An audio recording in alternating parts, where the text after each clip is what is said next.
Mesdames et messieurs, bonsoir et bienvenue sur Médien TV. Focus dans l'invité de la rédaction ce soir sur le rapport 2025 sur les crises alimentaires mondiales. Conflits, chocs économiques, changements climatiques et déplacements forcés continuent à alimenter l'insécurité alimentaire et la malnutrition dans le monde. En 2024, plus de 295 millions de personnes dans 53 pays et territoires ont connu des niveaux aigus de faim. Le rapport souligne également une forte augmentation de la faim due au déplacement forcé, avec près de 95 millions de personnes déplacées de force. L'insécurité alimentaire aiguë n'est pas seulement une crise, c'est une réalité constante pour des millions de personnes. Notre invité ce soir pour parler de ce sujet, c'est Mohamed Baza. Vous êtes ancien fonctionnaire principal à la FAO. Bonsoir, merci d'être avec nous. Merci madame, bonsoir et merci pour l'invitation. Merci de l'avoir accepté. Alors si on devait parler de ce rapport 2025 sur les crises alimentaires mondiales, en termes de chiffres, qu'est-ce qui ressort de ce rapport ? En ce qui concerne ce rapport, je voudrais d'abord commencer par lever une équivoque. Il y a la FAO qui publie en général tous les 2 ans, mais récemment plus ou moins chaque année, ce qu'on appelle l'état de la sécurité alimentaire et de la nutrition dans le monde. Le dernier rapport a été publié en 2024. C'est un rapport dans lequel l'organisation, la FAO, conjointement avec un certain nombre d'autres organisations sœurs, y compris le Programme alimentaire mondial, l'UNICEF, la Banque mondiale, et j'en passe, donc surtout le PAM, Programme alimentaire mondial, et le FIDA, qui sont des organismes sœurs domiciliés à Rome au même titre que la FAO. Ce rapport, c'est le Réseau mondial contre les crises alimentaires qu'il publie. Alors, ce rapport, le rapport de 2024 plutôt de la FAO, fait état de la situation, on l'appelle beaucoup plus, plutôt que le rapport de la situation de la sécurité hydrique, le rapport de la faim, FAIM, dans le monde. Ce rapport fait état de exactement 335 millions de personnes qui sont confrontées à l'insécurité alimentaire dans le monde. C'est beaucoup. Un chiffre alarmant aujourd'hui. C'est un chiffre alarmant qui date depuis, je me rappelle, il était 850 millions à un moment donné, il y a 2004 ou 2000 ou quelque chose comme ça. Et c'était le rapport clé, le rapport phare pour faire l'état de la situation sur la sécurité alimentaire dans le monde. Et par exemple, aujourd'hui, si je lis la situation de ce rapport, il y a une personne sur 11 qui est en insécurité alimentaire dans le monde. Une personne sur 5 en Afrique est en situation d'insécurité alimentaire en Afrique. Donc ça veut dire plus que le double de la situation dans le monde. Un constat qui préoccupe. C'est un constat préoccupant. Quels facteurs d'abord expliquent cette situation? Qu'est-ce qui on va y revenir parce que justement, il est très lié à la thématique d'aujourd'hui. Ce rapport était le rapport phare sur la situation alimentaire dans le monde, mais depuis le début de ce siècle, on s'est rendu compte que les crises alimentaires devenues de plus en plus aiguës. Et nous reviendrons sur le sujet, et d'où, depuis 2016, les mêmes organismes ont commencé à préparer un rapport spécial, qui est celui-là, donc le rapport mondial sur les crises alimentaires. Celui qui est objet de ce rapport qui est sorti en mai dernier. Ce rapport, il se focalise sur une partie spécifique de ceux sur lesquels le rapport de la FAO, ce que le rapport de la FAO traite. Le rapport de la FAO traite de l'ensemble de la situation dans tous les pays du monde et de toutes les raisons de l'insécurité alimentaire. Et là, on parle plutôt de crise. On parle de crise alimentaire aiguë. Et donc, ça concerne essentiellement un certain nombre de foyers, un certain nombre de pays qui font l'objet de crises alimentaires dans le monde. Et qui font l'objet, justement, en cours cette année, comme vous l'avez indiqué, de 295 millions de personnes qui sont affectées par une crise alimentaire aiguë, voire même de niveau catastrophique, parce qu'il y a différents niveaux, mais ces organismes, ce rapport s'intéresse essentiellement aux situations les plus graves dans les pays où elles ont lieu.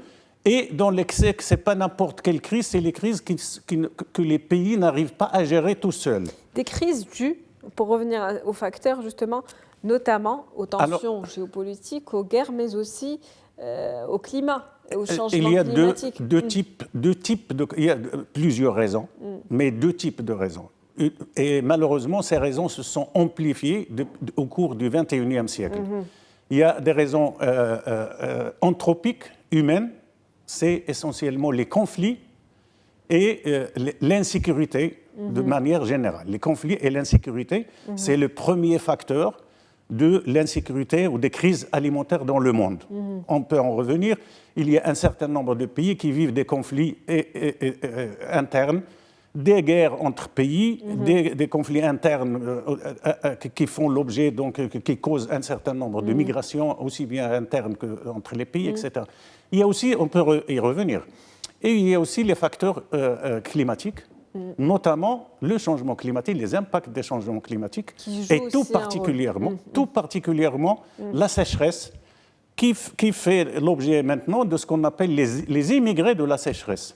Qui pousse un certain nombre de pays à pousse beaucoup de gens à se déplacer, leur pays, malheureusement, à fuir leur pays, soit pour migrer des zones rurales vers les villes, soit émigrer d'un pays à l'autre, soit même des migrations d'un continent à l'autre, notamment, par exemple, les flux migratoires entre l'Afrique et l'Europe. Un constat que j'aimerais pointer du doigt, qui a été mis en évidence dans ce rapport, il y a donc ces chocs de la faim qui vont probablement persister en 2025 selon le rapport, et parmi les autres raisons qui ont été citées, c'est le fait qu'il y a une réduction en fait, des financements des aides humanitaires, la réduction la plus importante de l'histoire des aides. Oui, effectivement. Et ça c'est quand même l'une des raisons. Une décision. Un rapport spécial sur les crises alimentaires a commencé à être développé depuis 2016.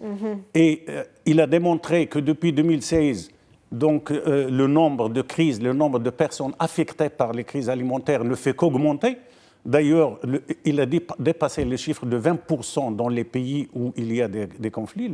Mais comment expliquer cette baisse du soutien ou du financement des aides alimentaires? Deux raisons principales.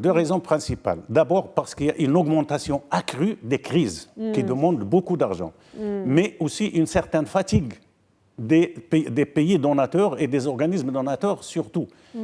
Et cette fatigue est due en grande partie au changement de politique d'un certain nombre de pays. Parce qu'il y a deux types de financement. Il y a les financements d'urgence, c'est quand il y a des crises d'urgence, des crises alimentaires, on fait appel, donc les organismes concernés, qu'ils soient internationaux ou locaux ou d'ONG, etc., font des requêtes, font des plaidoyers pour l'assistance, et en général, ils recevaient donc les financements possibles pour apporter secours aux populations concernées. Là, c'est devenu plusieurs pays. Pardon, ça c'est, je dirais, pour les cas d'urgence. Mais il y a aussi l'aide au développement. L'aide au développement qui, lui aussi, permettait aux pays d'allouer un certain nombre de fonds, de leurs propres fonds, leur budget, au cas de crise. Maintenant, l'aide au développement aussi a diminué. Par exemple, depuis l'arrivée de Trump comme président, il a carrément mis fin à l'AID, l'Agence internationale de développement, qui dépensait quelque chose comme 43 milliards de dollars pour l'aide au développement à travers le monde. Et donc, les deux types d'aides ont diminué, y compris pour l'aide d'urgence. Pourquoi? Parce qu'il y a une demande accrue, mais il y a aussi un changement de politique de fatigue des pays donateurs. Et ça, c'est catastrophique parce que si jamais ça continue, je ne sais pas où va le monde, parce que on a encore besoin et de l'aide au développement et de l'aide, de l'assistance de type urgent. Et c'est l'unique solution de sortir de ces crises alimentaires. On le disait, les chiffres sont alarmants, surtout quand on parle aussi des enfants, les enfants qui ont atteint aussi des niveaux extrêmes, élevés quand on parle de crise alimentaire aiguë, notamment dans la bande de Gaza, au Soudan, au Mali, donc un certain nombre de régions qui sont particulièrement touchées, qui ressortent dans ce rapport, comme le Yémen également. On parle de 38 millions d'enfants de moins de 5 ans qui souffrent de malnutrition aiguë. ce qui est quand même les chiffres sont alarmants. On ne peut pas dire que vous l'avez dit, dramatique. C'est des chiffres ahurissants, c'est des chiffres qui sont inacceptables côté humanitaire. D'où cette déclaration d'Antonio Guterres qui disait l'insécurité alimentaire aiguë n'est plus une crise, c'est une réalité constante pour des millions de personnes, une réalité qu'on doit aujourd'hui percevoir et pour laquelle il faut agir. Il y a eu dans ce rapport, à l'occasion de la sortie de ce rapport, il y a eu beaucoup d'interventions de responsables. Par exemple, vous avez cité le cas de Guterres, où il a dit qu'il ne s'agit pas d'un appel, plutôt, il y a le commissaire européen chargé des crises, de la gestion des crises, qui a dit qu'il ne s'agit pas seulement d'un appel à l'action, mais d'un impératif moral. Le directeur de la FAO qui a dit la voie à suivre est claire, il est essentiel d'investir dans l'agriculture d'urgence, non seulement en tant qu'urgence, mais aussi en tant que réponse comme solution. Quelle responsabilité morale aujourd'hui ? La responsabilité morale, c'est que, comme l'a dit l'un des intervenants de ces organismes, comment se fait-il que dans un monde où on produit plus que ce dont on a besoin, que dont la population a besoin pour se nourrir, dans certains pays, on gaspille ce qui pourrait bénéficier à d'autres. Comment se fait-il que dans ce monde, on ait des gens qui risquent de mourir de faim ? Bon, heureusement, ce rapport, la nouveauté de ce rapport, malheureusement, c'est qu'on a eu la première fois depuis 6 ans des gens qui sont morts de la faim en 2024, notamment au Soudan, où le niveau d'insécurité alimentaire a atteint la famine carrément. Et les perspectives que la faim soit encore plus répandue en 2025 sont très élevées à cause de tous les signaux qui existent actuellement. Donc les crises géopolitiques, le fait qu'il y ait de moins en moins d'assistance, qu'il y ait de moins en moins d'intérêt pour l'aide soutenue, et puis l'augmentation des conflits géopolitiques et des conflits même internes. Imaginez ce qui s'est passé au Nigeria, il y a juste une semaine, des attaques par des bandes qui ont tué, je ne sais pas moi, plus d'une centaine de personnes. Ça se répète dans plusieurs pays, notamment d'Afrique. Les tensions géopolitiques qui n'arrangent pas les choses. Exactement. Vous avez cité le cas de Gaza, où les risques d'une famine sont là depuis pratiquement la mi-mars maintenant. Et j'en passe. Il y a beaucoup de régions dans le monde où on est confronté, où les gens sont confrontés à une famine. Malheureusement, on arrive déjà au terme de cet entretien, mais on va quand même conclure sur cette recommandation de ce rapport qu'il faut mettre en commun les ressources, développer ce qui fonctionne et placer les besoins et les voix des communautés touchées au cœur de chaque réponse. Merci à vous, Mohamed Baza, d'avoir été mon invité ce soir. Je rappelle que vous êtes ancien fonctionnaire principal à la FAO. C'était un plaisir. Merci, madame, de votre invitation. Et c'est toujours un plaisir de vous retrouver avec vos auditeurs. C'est la fin d'invité de la rédaction pour ce soir. On se retrouve demain avec un nouvel invité, nouveau sujet. Très bonne soirée.